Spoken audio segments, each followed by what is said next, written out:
პირველად ქართულ თეატრალურ სცენაზე ადოლფ ჰიტლერის ბიოგრაფია გაცოცხლდება. სპექტაკლში გადმოცემულია ჰიტლერის ბავშვობისა და ახალგაზრდობის, ებრაელებთან თანაცხოვრების წლები, ბავშვობიდან დიქტატორობამდე განვლილი პერიოდი, რომელშიც ერთ-ერთი მთავარი ხაზი ჰიტლერის მიუწვდომელი სიყვარულია.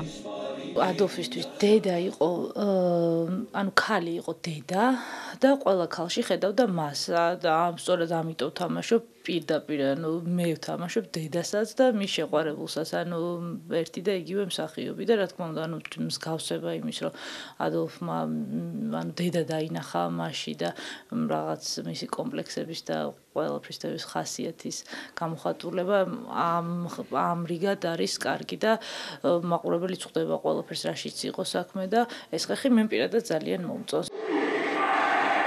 ხელმოცარული ადოლფი პირველ მსოფლიო ომში მიემგზავრება, სადაც ფსიქიკურ აშლილობამდე მიდის. ხოლო ძალაუფლების ხელში ჩაგდების შემდეგ მეორე მსოფლიო ომი იწყება. სპექტაკლი 1945 არის ჩემთვის ძალიან საპასუხისმგებლო სპექტაკლი, იმიტომ რომ არის საავტორო პირველ რიგში და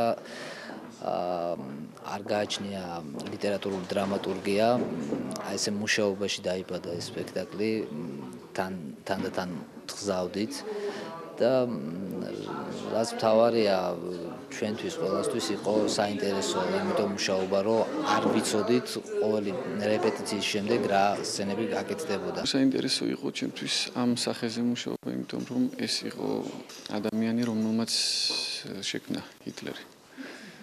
მოძრაობებით და ქმედებებით ამის გადმოცემა კიდევ უფრო საინტერესოს სცენიდან სამუშაო პროცესს ჩვენთვის და ის არის კიდევ ძალიან საინტერესო, რომ ეს როგორც პრინციპში ყველა ვიცით, ხო, ექცეოდა თავის შვილს, ეს შვილი შემდეგ უკვე თელს სამყაროს ექცეოდა ესე დიდ მასშტაბებში გადატანილი.